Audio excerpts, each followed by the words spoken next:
going to call the Hammond City Council public hearing to order for August 22nd, 2017. Roll call, please. Councilman Johnny Blunt. Here. Councilman Jason Hood. Here. Councilwoman Janice Carter Beard. Here. Councilman Lamar Marshall. Here. Councilman Mike Williams. Here. Ordinance number 1, please. Public hearing number 1, an ordinance declaring 4 bulletproof vests surplus property and providing for a donation to benefit the safety of Roseland Police Department. Janet Thurman. As I said at the last council meeting, these are 4 bulletproof vests that are no longer of use for our current officers, and they're wanting to donate them to help Roseland Police Department. They're no longer, their expiration date is not valid, but it doesn't decline the integrity of the vest. We just like to have our officers in up-to-date bulletproof vest. Any questions from the public? Any questions from the council? Okay. Thank you very much. Number 2, please. Number 2, an ordinance to amend Unified Development Code Ordinance number 145364, Appendix A, definition for modular homes, recommended approval by Planning Commission. Mr. C.C. Gagne. Good afternoon. Or Good evening. afternoon. How are you all? Good.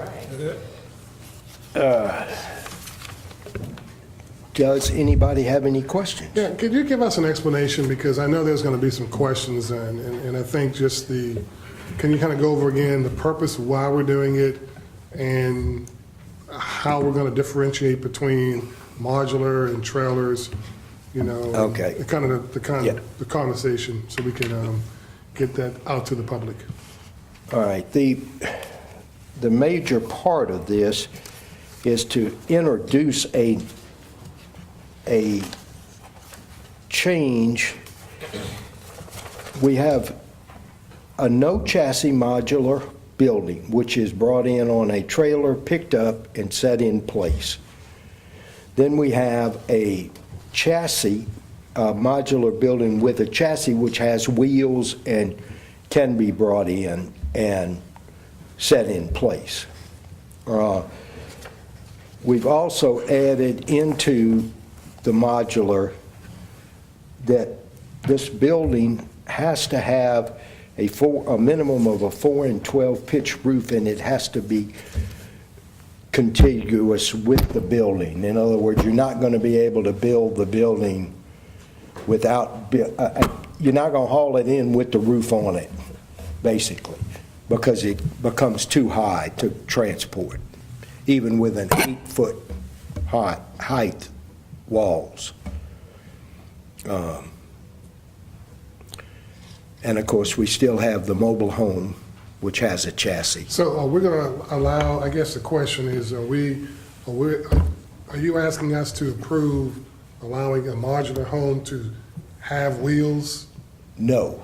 Okay, so a modular home would No. be identified with no wheels. That's correct. The wheels have to be, it has to be put on some type of a foundation. It Right. can't be on wheels. Well, also the modular with a chassis has to be on a foundation too. But we're only allowing it in 4 districts. RS 11A, which allows for mobile homes, heavy industrial, light industrial, and at the airport. And the similar building is the one that's directly across from our facility out there. On 190? Yeah. And that's light industrial, or what's that zone for? Well, it's actually zoned commercial, highway commercial, but at the time, we didn't have this in place, so we had to allow that to go in there. So now that would, with this new change, that would be in compliance, or that would be? That would be Non-compliant, non-compliant. Because it's commercial, it's not allowed commercial. right. So the wheels are not allowed in a commercial Right. zone, just in light industrial, R11A. Right, and heavy industrial, Heavy industrial at the airport, depending upon what facility, it could be part of an aircraft hangar, it could be, almost anything out there. but it gets that look away from the city. Okay. I asked the questions I had. Does anybody else, any other council members have a question? Any questions from the public?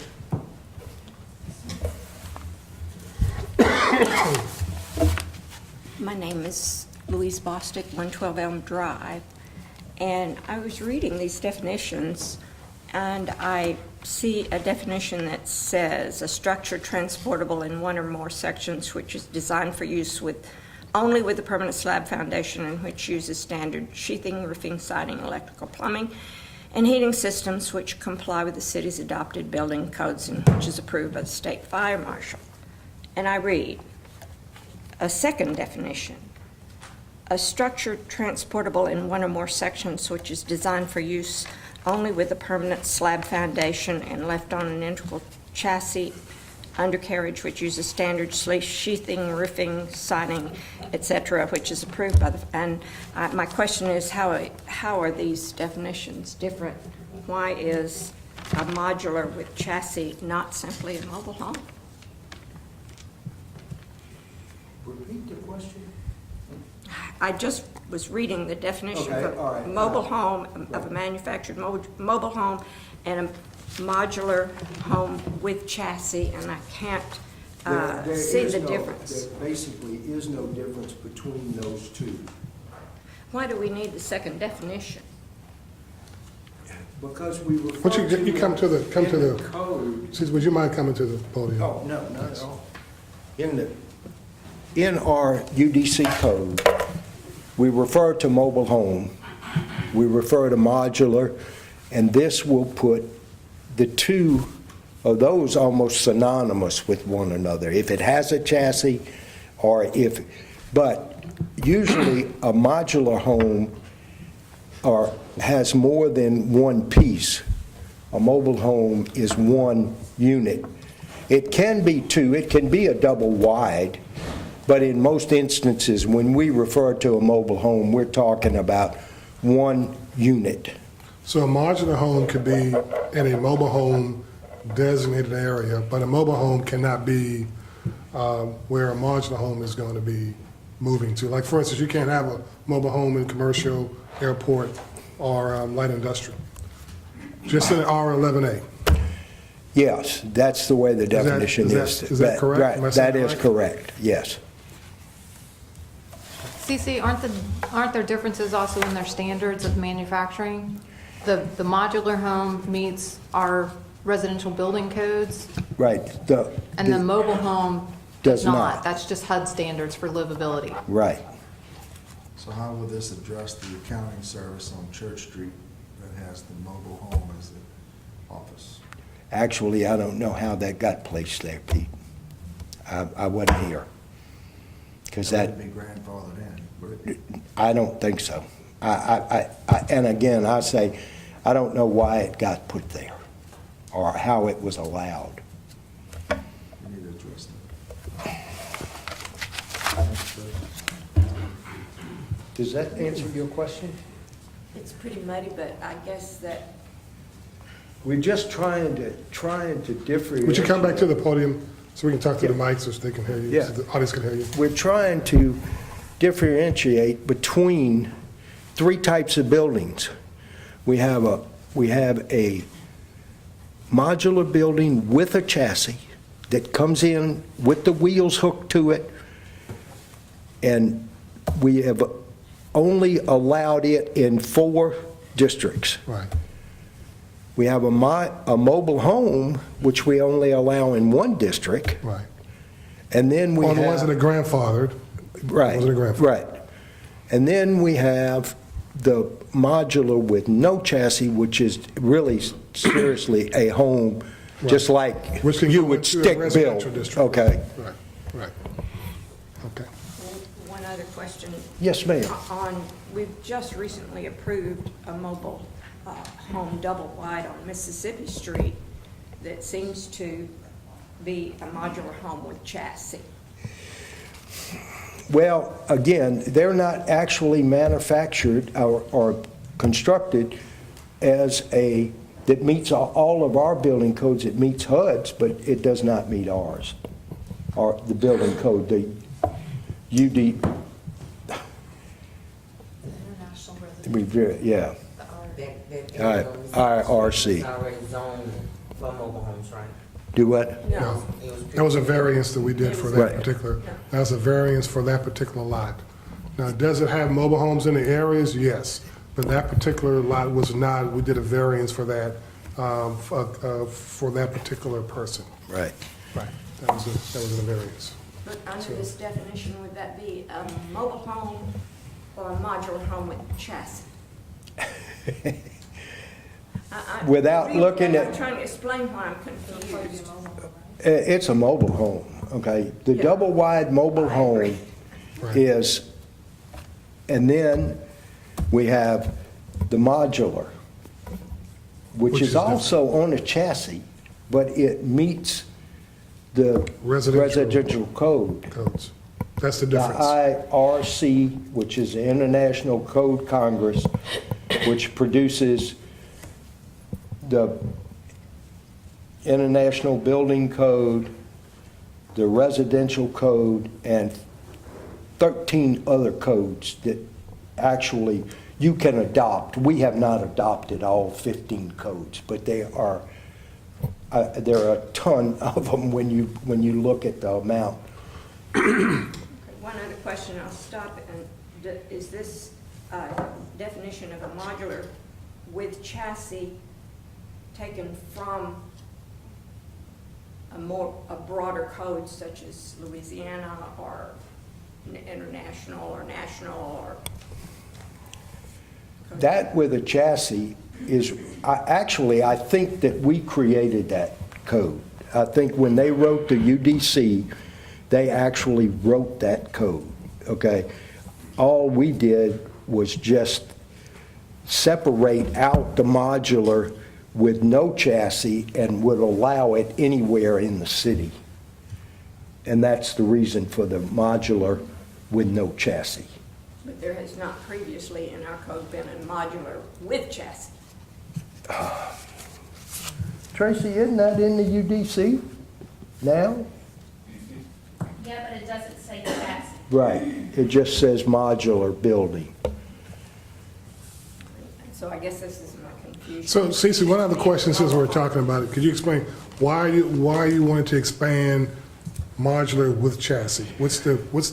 I don't want to expand it, I'm trying to eliminate it, okay? If I could take the modular out completely with a chassis, I would take it out. So why then, well then, I guess it goes to Louise's point. So then why are we even asking to make that a designation?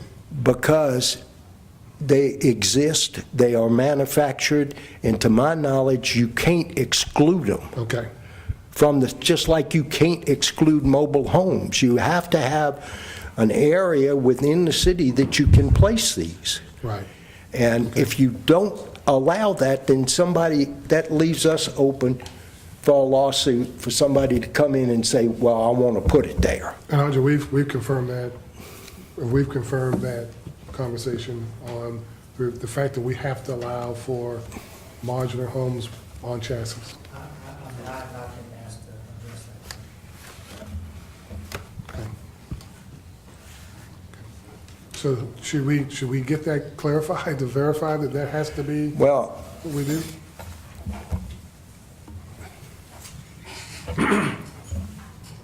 I don't know. I mean, it's no different than the fact that we allow mobile homes.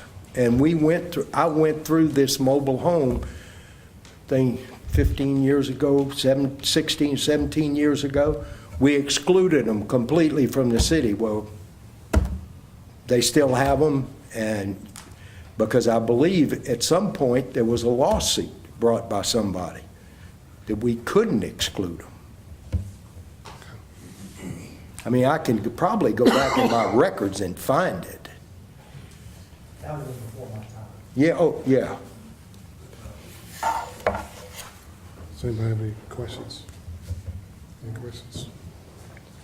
Okay, all right. Any other questions from the public? Okay, we'll move on to Number 3, please.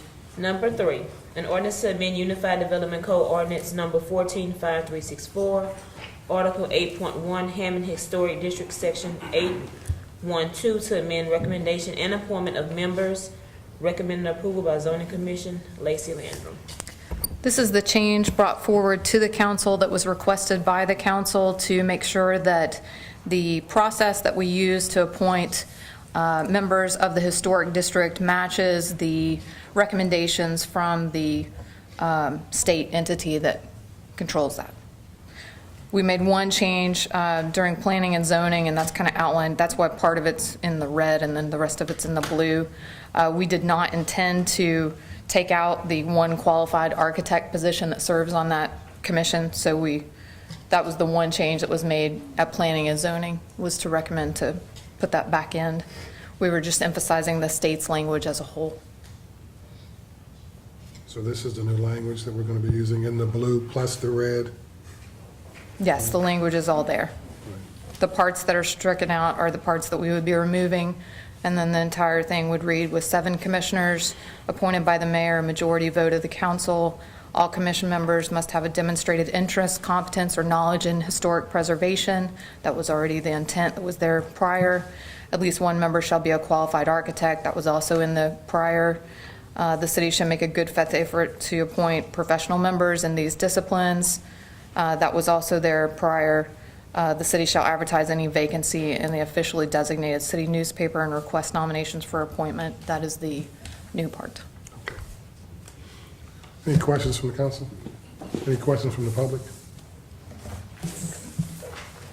All right. Let's go on to number 4, please. Number 4, an ordinance to amend Unified Development Code Ordinance Number 145364, Appendix E, Hammond Historic District Design Guidelines, Chapter 4, Signs. Recommended approval by Zoning Commission. Leah Solomon. Hello, council members. So back to discuss the signage section of the Historic District Guidelines. Again, mainly, this was to bring us more in line with UDC. For instance, the sandwich board guidelines. We had something, you couldn't build it higher than 5 feet or wider than 2 feet, whereas the UDC says about their A-frame signs that you need 36 inches of right-of-way for pedestrian traffic. So little stuff like that was a little confusing for our constituents who would read ours, but not the UDC. So that was a big component of these amendments. And then our other major component was the finally definition of window signage, as well as window coverage ratio. Excuse me. We've been seeing a lot more with vinyl sign appliques recently, a lot of, and we just didn't have anything addressing it in our signage guidelines. So we finally workshopped it, defined it, and saw what we thought to be the least chaotic version based on what we saw other districts do, as well as what we see in our own district. So for instance, you guys have this little example of what 20% basically looks like.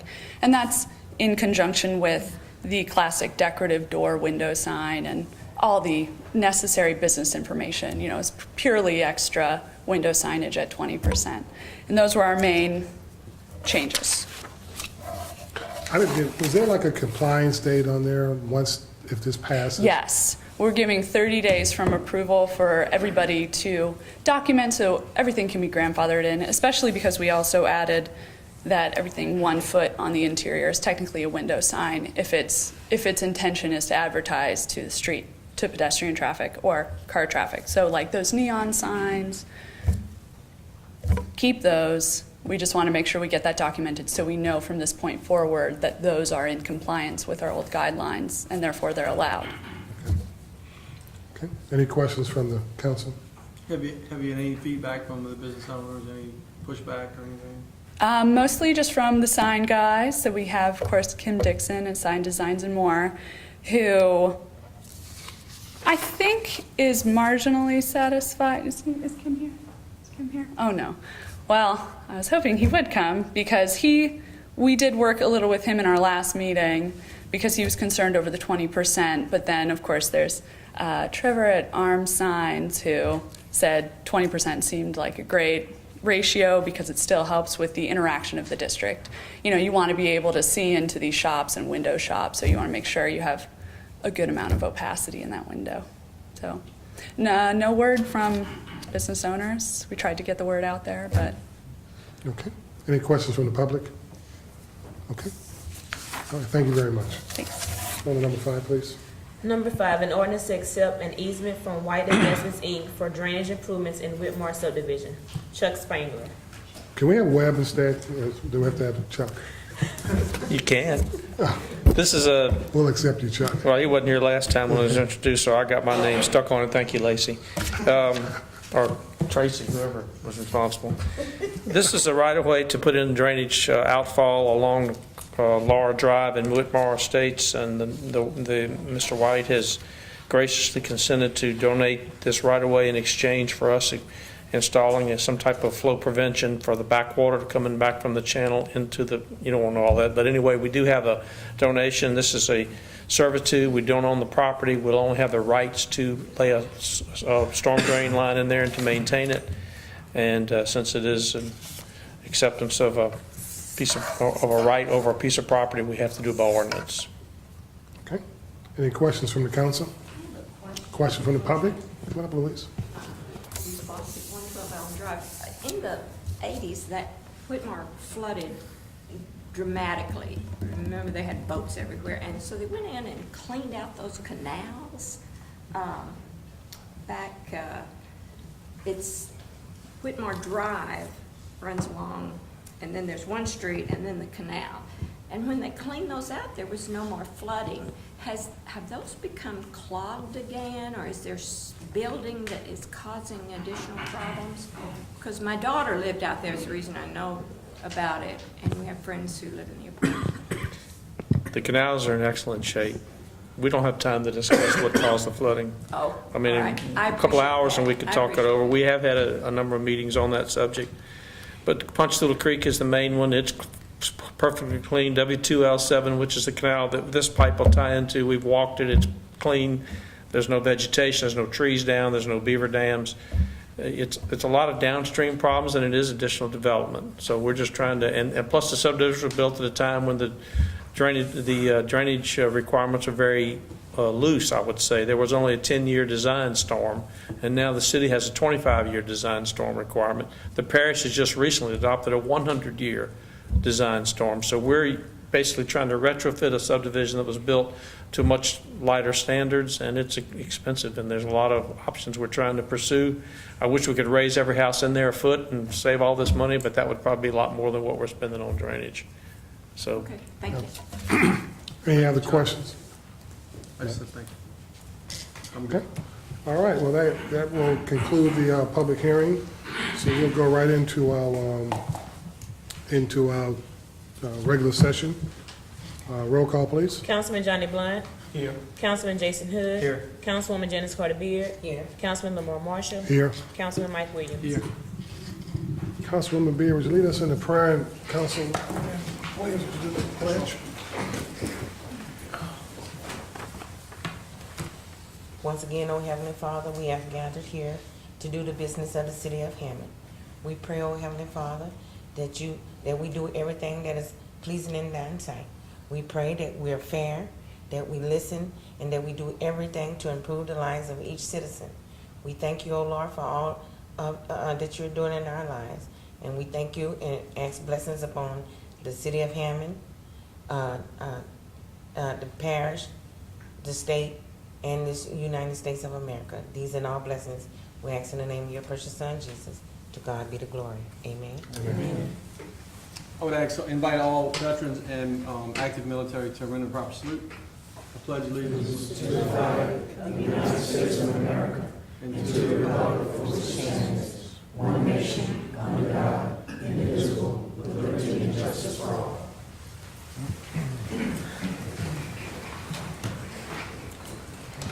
Okay, you have any council reports? Okay, a report from the mayor. Mike, you'll be happy to know that Whitmore Drainage and Sewer will start Monday. Byron Talbot also has started that horrible road by Dual Drive by Taco Bell by the mall, that service road. They're starting that as well. Cypress Street Jason should start after the Hot August Nights. And everyone remember Hot August Nights is this week. Starts at 6, ends at 10. The merchants will probably close their doors around 9-ish, but they have to stay open at least till 9. They will have wine tasting at some of the merchants that are participating. They'll have wristbands for those that would like to participate. Also, the 9/11 run, the memorial run for the fallen first responders. The fire union is putting that on at Kate Square. That is going to be obviously September 9th, 7 to 2 p.m. And also, we'd like to wish Andre and Johnny happy birthday, because we won't see them before their birthdays come up. So happy birthday, folks. Happy birthday. How old is Johnny gonna be? 59. Wow. 59. 59 years young. Happy birthday, guys. Okay. 35, Andre, right? Okay. All right. What day is it?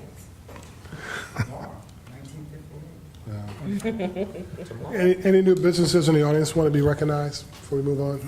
Any new businesses? Okay, we're going to go and get into the approval of the minutes for August the 8th, 2017. So moved. Second. Roll call, please. Councilman Johnny Blunt. Aye. Councilwoman Janice Carter Beard. Aye. Councilman Lamar Marshall. Aye. Councilman Jason Hood. Aye. Councilman Mike Williams. Aye. Motion approved. Okay, no old business, new business, resolution 1, please. Number 1, a resolution authorizing the mayor to enter into a letter of agreement between Entergy Louisiana LLC and the city of Hammond to establish a cooperative relationship during a potential large-scale beyond design basis event at the Waterford 3 nuclear power plant in Taft, Louisiana. David LeBoux. Good evening, everyone. This is a 2-year renewal. Back in 2015, Entergy first approached us about having a place to stage out of in the event that they had an issue with their reactor. In the event they need to evacuate people out, a place out of the danger zone where they can regroup and stage relief efforts and those kinds of things. So it's a simple thing to do for us. We've got the space and we can accommodate them. So it's just a 2-year renewal. Okay. Any questions from the council? Any questions from the public? Pleasure of the council. Glad to know we're out of the danger zone. I'll make a motion to approve. Second. Roll call, please. Councilman Johnny Blunt. Councilman Jason Hood. Aye. Councilwoman Janice Carter Beard. Aye. Councilman Lamar Marshall. Aye. Councilman Mike Williams. Aye. Motion approved. Number 2, a resolution to approve La Saigon located at 221 East Thomas Street, Hammond, Louisiana 70401 to sell high-low alcohol. The owner is the Leaf Family LLC. Jenny Wilson. Good afternoon. Hey, Jenny. This is a new restaurant in town. It's in the old spot where the steakhouse used to be, across from the theater.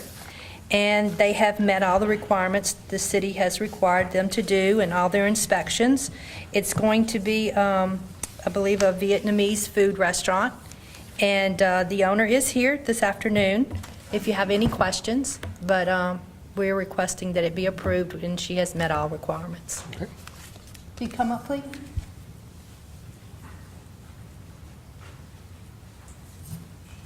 Nice meeting you. My name is Yu Sung Im.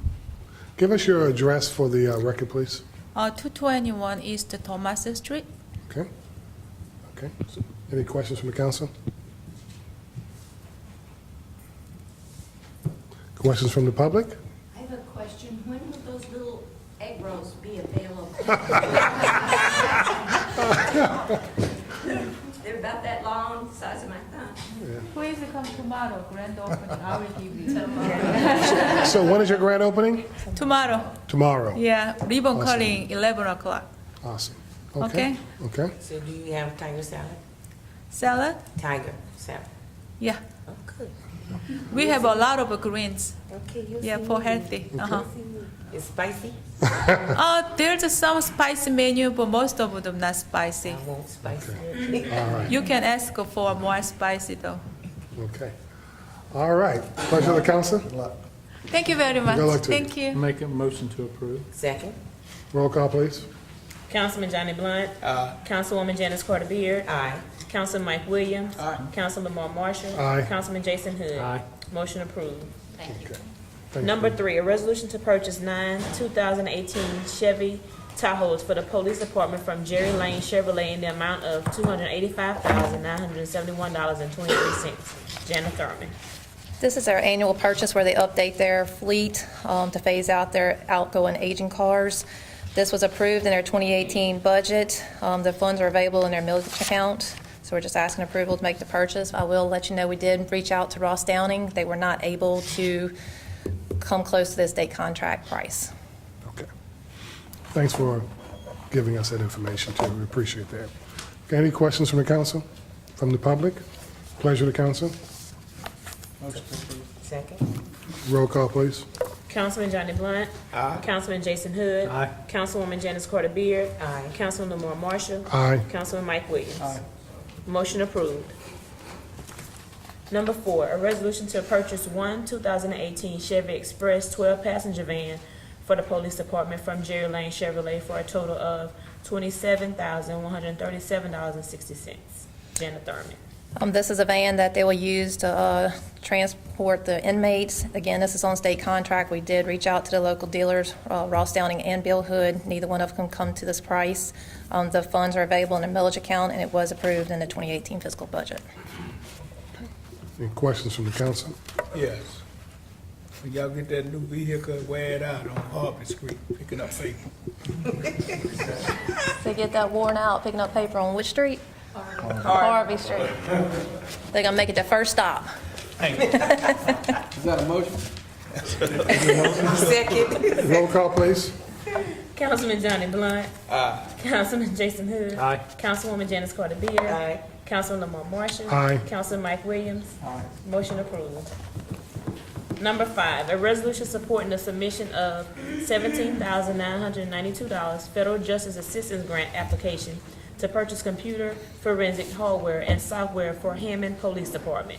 Charles Brochure. Good evening. This is the annual allocation that the Hammond Police Department receives from the federal government based on our crime stats and other demographic data. This year, our allocation is $17,992. We simply need to submit an application for an eligible purpose.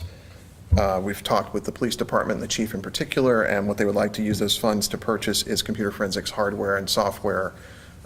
We had purchased some equipment several years ago. This is going to supplement that equipment and extend its capability. This is no match.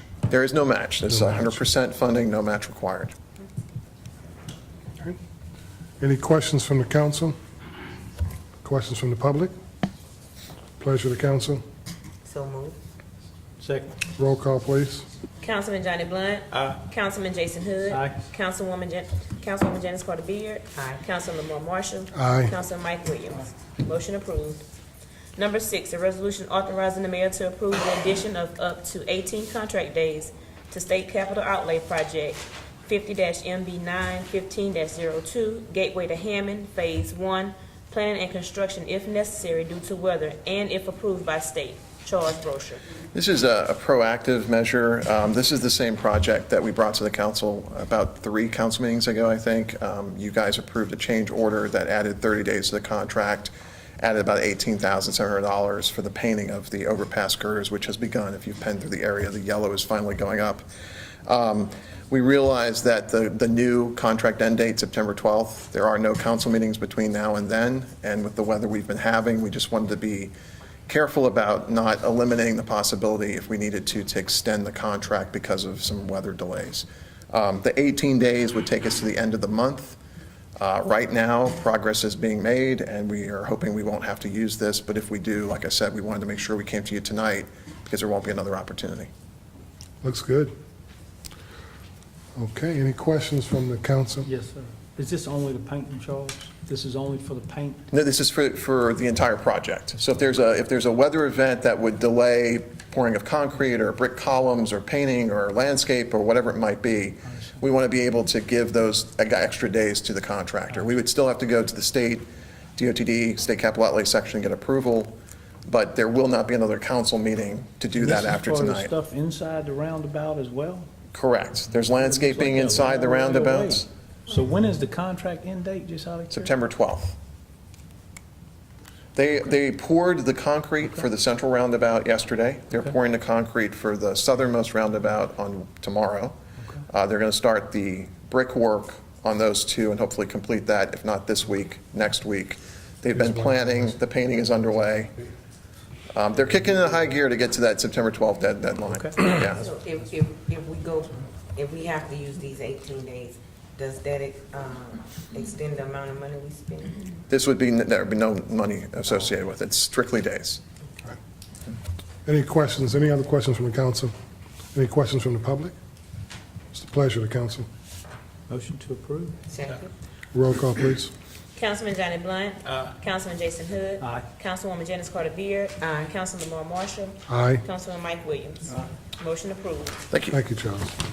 Number 7, a resolution to reappoint Alexis DeCorbier? DeCorbier to the Hammond Area Economic and Industrial Development District Board for a 3-year term from September 1st, 2017 to August 31st, 2020.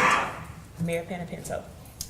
Alexis, Janice, and Randy have been on the board for a number of years. They've done a good job, and I recommend that we reappoint them. Okay, we're going to take them one at a time, but I know you're just kind of summarizing. Yes, sir. Okay, that's fine. Any questions from the council? Any questions from the public for the first, Alexis DeCorbier? Mr. Corbier is a neighbor of mine and a constituent. I'll gladly make that motion. Second. Roll call, please. Councilman Johnny Blunt. Councilman Jason Hood. Aye. Councilwoman Janice Carter Beard. Aye. Councilman Lamar Marshall. Aye. Councilman Mike Williams. Aye. Motion approved. Number 8, a resolution to reappoint Janet Davis to the Hammond Area Economic and Industrial Development District Board for a 3-year term from September the 1st, 2017 to August 31st, 2020. Any questions from the council? Questions from the public? Pleasure of the council. Motion to approve. Second. Roll call, please. Councilman Johnny Blunt. Councilman Jason Hood. Aye. Councilwoman Janice Carter Beard. Aye. Councilman Lamar Marshall. Aye. Councilman Mike Williams. Aye. Motion approved. Number 9, a resolution to reappoint Randy Vicknair to the Hammond Area Economic and Industrial Development District Board for a 3-year term from September 1st, 2017 to August 31st, 2020. Pleasure of the council. So moved. Second. Councilman Johnny Blunt. Councilman Jason Hood. Aye. Councilwoman Janice Carter Beard. Aye. Councilman Lamar Marshall. Aye. Councilman Mike Williams. Aye. Motion approved. Okay. Number 10. Number 10, a resolution to accept the Municipal Water Pollution Prevention Annual Report for the South Wastewater Treatment Plant as required by Louisiana Department of Environmental Quality and specified in the City of Hammond discharge permit. Guy Palermo. This is our annual MWPP report for the Can you South read it plant. to you? Can you read it to us, please? Like Chuck said, we're gonna be a few hours. Y'all let me know how it goes. I can read it, but I don't know if y'all don't understand it. I'm still learning. Don't Just give us a summary, give us the white papers. Give us a synopsis of what Give what us you your want to say. elevator speech. Yeah. It's all the results we do, Okay. the lab results, stuff like that, the final numbers that's turned into the DEQ to make sure we stay within our guidelines of our permit. Okay. We good? Well, we're good, right? All right, thumbs up. On target. Good job, man. Good. Motion So we to want to roll, pleasure of the council. Councilman Johnny Blunt. Councilman Jason Hood. Aye. Councilwoman Janice Carter Beard. Aye. Councilman Lamar Marshall. Aye. Councilman Mike Williams. Motion approved. Number 11. Number 11, a resolution to authorize the mayor to enter into an audit agreement between the City of Hammond and the Spyglass Group LLC to perform a free audit of the city's telecommunications service account. Lacey Lander. This is a free auditing service. If you'll recall, almost 2 years ago, we had Spiller Consulting come in and perform a similar free audit service. They focused mainly on our utilities. They did do some telecom work, but it was very limited. What this company specializes in is telecommunications, so they would be looking at all of our phone contracts, wireless contracts, pagers, two-way talkies, all of that would be included in this audit. It is a free service, and then as described in the contract before you, there are 3 ways that they build money if such recommendations. They produce a final recommendation report after they perform the audit, and then we would let them either enact those recommendations, we would do that, or we would say, no, we're finished at this point. If we decide to move forward with their recommendations, there are 3 different ones. They're itemized in the contract.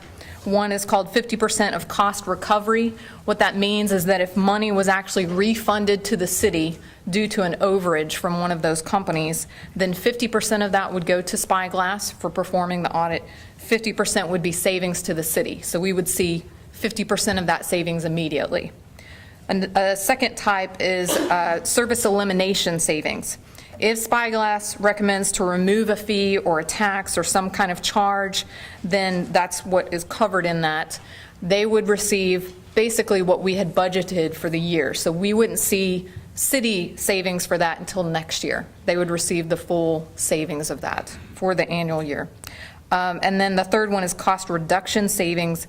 That's if Spyglass recommends to consolidate a plan or negotiates a rate reduction for us, then just like the previous one, they would basically receive 12 months worth of that savings up front. So we wouldn't see any of that savings for that year, but we would receive it next year.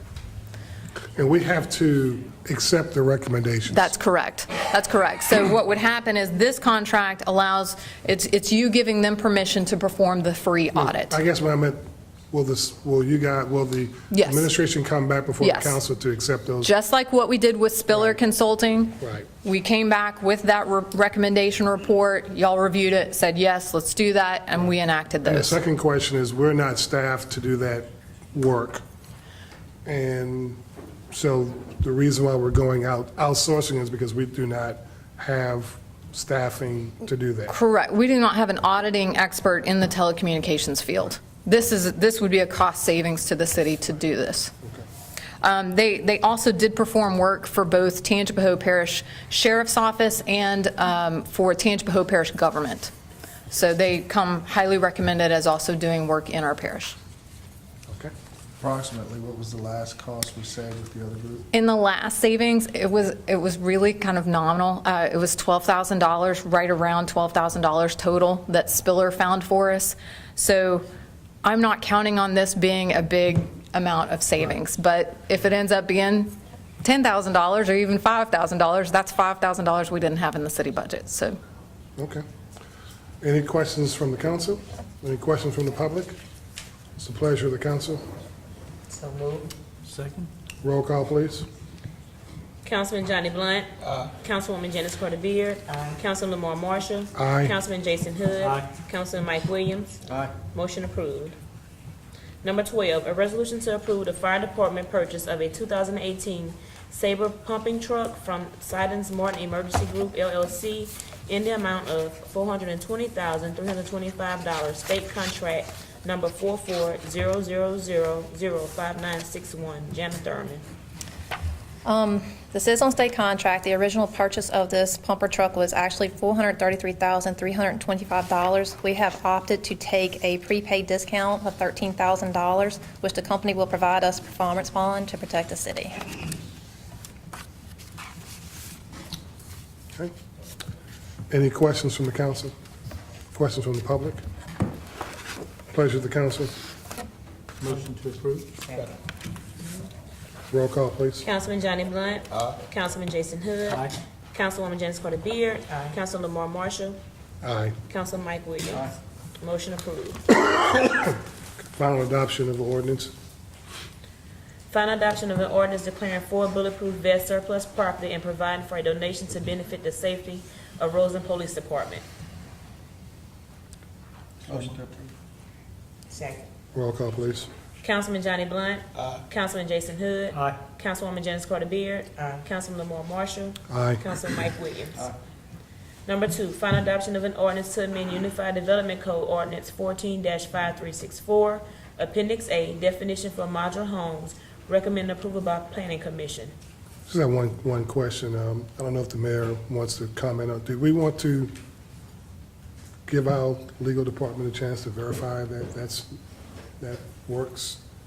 The comment that CC brought up about that we need to have the two, with the chassis, without the chassis, is that a duplication of ordinances? I just want to throw that out there to the council, so if we want to,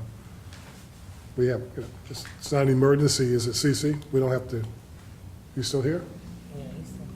Is it, do you feel comfortable that we need to give you the time to follow up on that one question that, Well, is Chuck, it necessary? Chuck brought it to my attention, and I didn't remember it, but the lawsuit was brought in Slidell. Okay. And I mean, I'm assuming that we could look that up and find out what actually transpired. They tried to limit mobile homes, and they weren't successful. Somebody filed a Well, we're not suit. trying to limit mobile Yeah. homes in this case. Well, That no. was his point, though. He said, I would get rid of them if I could. Yeah, So, But- but he don't think we can. Yeah. I think that's what, Okay, you were saying that you don't think that we can deny a modular home on a chassis in the city? I on don't a think total so. basis. In other words, zoning, and I think in certain areas is That's But acceptable. on a total basis. totally eliminating. And I Right. think that was the question that was originally. Just want to make sure we feel comfortable with that. Okay, And that's basically where we're giving variances anyway, where they have mobile homes. okay, okay. Okay, pleasure to council. So moved. Roll call, please. Councilman Johnny Blunt. Councilman Jason Hood. Aye. Councilwoman Janice Carter Beard. Aye. Councilman Lamar Marshall. Aye. Councilman Mike Williams. Aye. Motion approved. Number 3, final adoption of an ordinance to amend Unified Development Code Ordinance Number 145364, Article 8.1, Hammond Historic District, Section 8.12, to amend recommendation and appointment of members. Recommended approval by Zoning Commission. So moved. Roll call, please. Councilman Johnny Blunt. Councilman Jason Hood. Aye. Councilwoman Janice Carter Beard. Aye. Councilman Lamar Marshall. Aye. Councilman Mike Williams. Aye. Motion approved. Number 4, final adoption of an ordinance to amend Unified Development Code Ordinance 14-5364, Appendix E, Hammond Historic District Design Guidelines, Chapter 4 Signs. Recommended approval by Zoning Commission. So moved. Go. Second. Roll call, please. Councilman Johnny Blunt. Councilman Jason Hood. Aye. Councilwoman Janice Carter Beard. Aye. Councilman Lamar Marshall. Aye. Councilman Mike Williams. Aye. Motion approved. Number 5, final adoption of an ordinance to accept an easement from White Investments, Inc. for drainage improvements in Whitmore subdivision. So moved and second, Madam? Second. Okay, roll call, please. Councilman Johnny Blunt. Councilman Jason Hood. Councilwoman Janice Carter Beard. Aye. Councilman Lamar Marshall. Aye. Councilman Mike Williams. Aye. Motion approved. Thank Okay, we got a few ordinances to introduce. You want to go with number 1, please? Number 1, introduction of an ordinance declaring 3 bulletproof vests surplus property and providing for a donation to benefit the safety of the Independence Police Department. Jana Thurman. Again, we have 3 vests that we are donating to Independence Police Department that are no longer in use. As the other donations, Independence will sign a clause in the act of donation that holds the city harmless from any liabilities, and they accept these vests in as-is condition. Pleasure to council. Motion to introduce. You have a question? Well, I was just going to ask, how many of these bids we got? You've given Roseland 3, Tickfaw 3, and 9 Independence? At least 9. Well, I was just still trying to get 9. We have enough other than to give to each of council members. I still can't get one. I still can't get one. Question, Chief? Question, how many do you have? James Stewart, the police chief. Just you know, that's a good question. We did have a surplus of old vests that were still available. Our officers, as they transfer in and out, we refit them every few years. These were vests that were just stockpiled back there, but were still good shape. And these agencies can still use these vests. So this should be the end of it right here. We had 3 went to the wildlife fishers, 3 went to Tickfaw. Now you got some going to Roseland, and these last 3 are going to go to Independence. And if I'm correct, that should be all of our surplus vests, other than what we're wearing on the street now. So you don't have one left that you. I'll get you one. Don't worry about it. Somebody's bound to retire. You don't, you go ahead and buy one. You're going to read about yourself in the paper. Right. That was a joke, guys. That was just a joke. Did we get a second? I don't even like being close to that. We had a- Chief was just being Mike, nice. Mike was second, Jason was first. Okay, we got a motion to introduce in a second. Roll call, please. Councilman Johnny Blunt. Councilman Jason Hood. Councilwoman Janice Carter Beard. Aye. Councilman Lamar Marshall. Aye. Councilman Mike Williams. Public hearing is set for September 12th, 2017. Number 2, introduction of an ordinance to amend the City of Hammond budget for fiscal year 2017-2018 to transfer $353,000 from the General Fund Balance Fund 100 to Police Administration. Lacey Landrum. This budget amendment is for introduction only tonight. The amendment would enable the transfer of money into the police administration budget to be able to provide funds for a settlement if a settlement is reached. If a settlement is not reached, then we ask you to remove it from the agenda at the next meeting. Any questions from the council? Pleasure to council. Second. Councilman Johnny Blunt. Aye. Councilman Jason Hood. Aye. Councilwoman Janice Carter Beard. Aye. Councilman Lamar Marshall. Aye. Councilman Mike Williams. Aye. Motion approved. Public hearing set for September 12, 2017. Number 3, introduction of an ordinance to amend the Hammond Criminal Code, Chapter 21 of the Code of Ordinances regarding offenses and miscellaneous provisions. Britton Sledge. Good evening, Britton Sledge, Assistant City Attorney. The state legislature this year undertook a pretty massive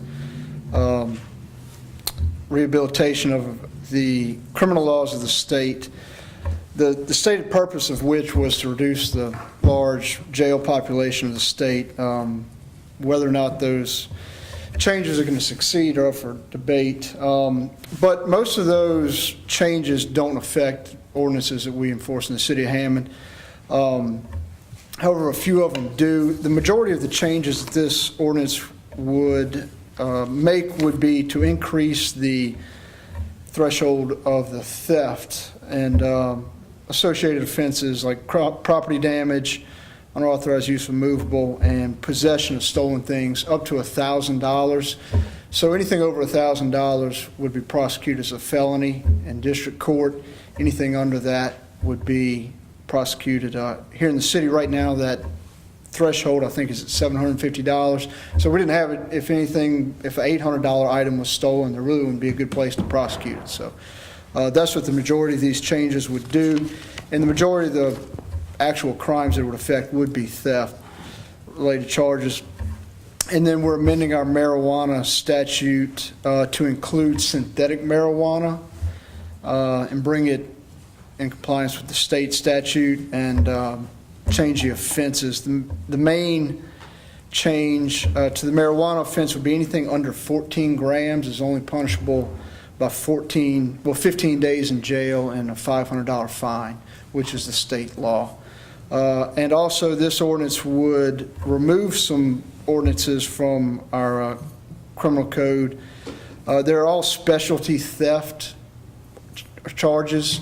Throughout the years, Louisiana has enacted a lot of specialty theft. There's like a theft of anhydrous ammonia, theft of oil field supplies, and then my favorite, theft of crawfish. We haven't enacted all of those specialty theft charges, but there are a few that we're going to be removing from our ordinances. They'll all be prosecutable under just the general theft statute. So that's what this ordinance would do. Okay. And you'll go in more details at the public hearing, right? You need more detail? Motion to introduce. I'm sorry. I was just gonna say, well, if we doing crawfish, what about if you're not home and somebody running over? I had this happen to me once where when I wasn't home, people was coming and filling up buckets of water and filling up their I don't know bathtubs and if stuff. that's So is that the way they can do If crawfish? it's a current statute, then he would be talking about it, but if it's not, we probably wouldn't get it added. Motion to introduce. Second. Roll call, please. Councilman Johnny Blunt.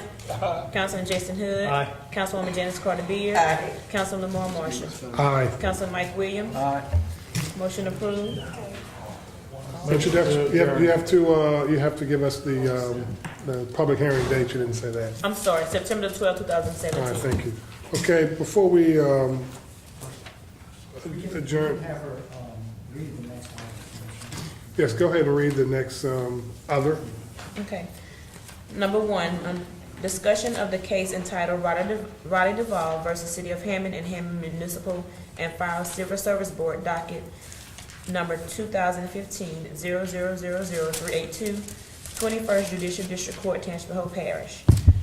Mr. Chairman, members of the council, as allowed by Louisiana Revised Statute Title 42, Section 17, I recommend that this item be discussed in executive session, since an open discussion would have a detrimental effect on the litigating position of the city.